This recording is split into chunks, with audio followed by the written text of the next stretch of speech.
Olá, meus amigos e meus irmãos em Cristo. Vocês estão no canal O Retorno da Glória e o meu desejo e também a minha oração é que a graça de Cristo alcance a todos e que o Espírito Santo abra os nossos olhos e nos dê discernimento para compreendermos que o tempo está muito próximo. Amém? Bom, não é de hoje que a Igreja Católica Apostólica Romana tem expressado a sua preocupação com a crise ambiental, a qual tem sido tão alardeada aí na última década. E muitos anos antes mesmo do lançamento da encíclica papal Laudato Si, o Vaticano já demonstrava um profundo interesse em discutir e também apontar soluções para a crise ecológica, mas isso, é claro, com o objetivo de influenciar a política mundial. E lá em 2007, sob a liderança do Papa Bento XVI, o Vaticano organizou uma conferência sobre aquecimento global com a participação ali de cientistas, ministros do meio ambiente e também religiosos vindo de 20 países para então discutir as implicações do aquecimento global e do desenvolvimento econômico. E enquanto os cientistas falavam sobre a dinâmica dos gases do efeito estufa, padrões de temperatura, florestas tropicais e emissões de poluentes, os homens e as mulheres da religião estavam então discutindo os aspectos morais e teológicos da proteção ambiental. E no final da reunião, a conclusão foi a de que Deus quer que lutemos contra o aquecimento global. E mais para frente, meus amigos, no dia 11 de setembro de 2015, o Papa Francisco, então, interveio em um encontro sobre mudanças climáticas e ele recebeu os participantes do encontro internacional, que é chamado de Justiça Ambiental e Mudanças Climáticas, e nesse encontro ele falou com especialistas do meio ambiente, políticos e também empresários, tendo ali o objetivo de se encontrar uma solução compartilhada para essa crise climática. E amigos, qual o objetivo da Igreja Romana em dar tanta ênfase na crise ecológica? Bom, a resposta é simples. As crises podem se tornar oportunidades para se legitimar ideias que, de uma outra forma, o mundo não estaria disposto a aceitar. E nesse caso, a crise ambiental está evidenciando o Papa como um salvador para o mundo e também está acelerando o processo ecumênico e, sendo assim, ao mesmo tempo em que o bispo de Roma se torna o grande líder mundial nas questões ambientais, ele também se torna o grande líder mundial nas questões espirituais e morais, preparando assim o caminho para se cumprir a palavra profética que diz assim: e adoraram o dragão que deu à besta o seu poder, e adoraram a besta, dizendo: quem é semelhante à besta? Quem poderá batalhar contra ela?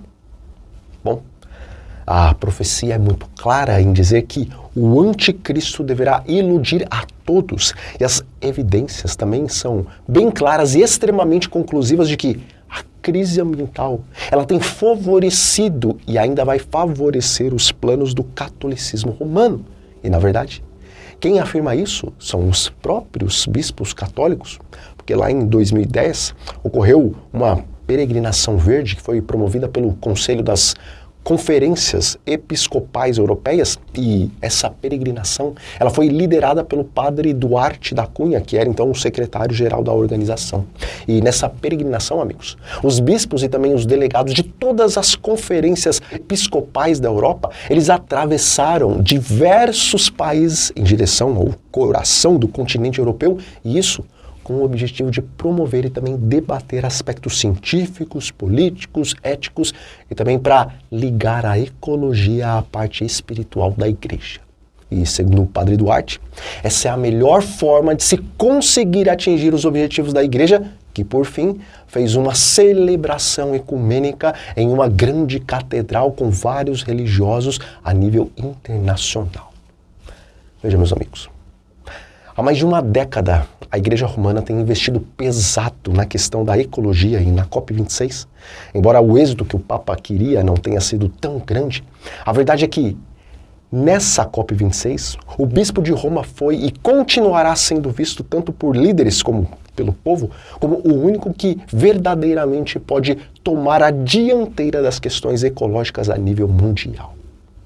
Bom, a Igreja Adventista do Sétimo Dia tem pregado há mais de um século que o sinal da besta, a santificação obrigatória do domingo pela lei civil americana e depois pelo restante do mundo, seria promulgada como consequência de uma união religiosa que iria forçar o Senado a aprovar uma lei nesse sentido.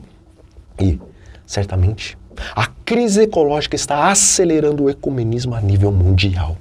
E, irmãos, Ellen White, ao falar sobre as primeiras perseguições aos cristãos, ela afirma o seguinte: estas perseguições iniciadas sob o governo de Nero, aproximadamente ao tempo do martírio de Paulo, continuaram com maior ou menor fúria durante séculos. Os cristãos eram falsamente acusados dos mais hediondos crimes e tidos como a causa das grandes calamidades, fomes, pestes e terremotos, tornando-se eles objeto do ódio e suspeita popular. Eram condenados como rebeldes ao império, como inimigos da religião e peste da sociedade. Veja, o Espírito de Profecia também diz que a afirmação de que os juízos divinos caem sobre os homens por motivo de violarem as leis do Estado e da Igreja será repetida.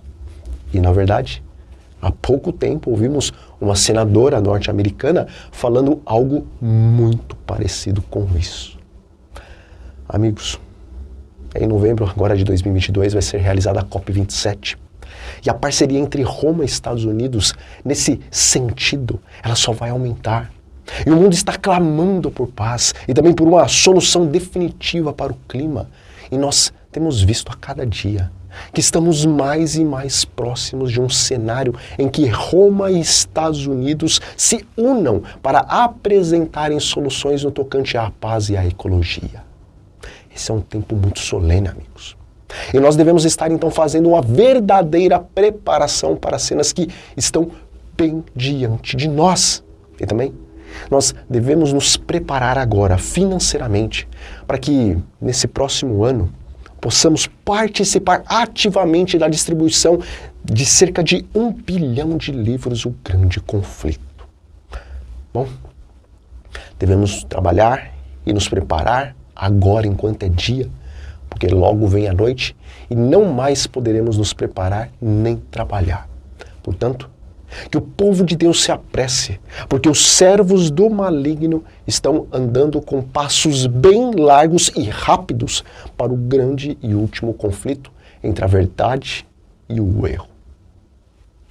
Bom, meus amigos, nós vamos ficando por aqui.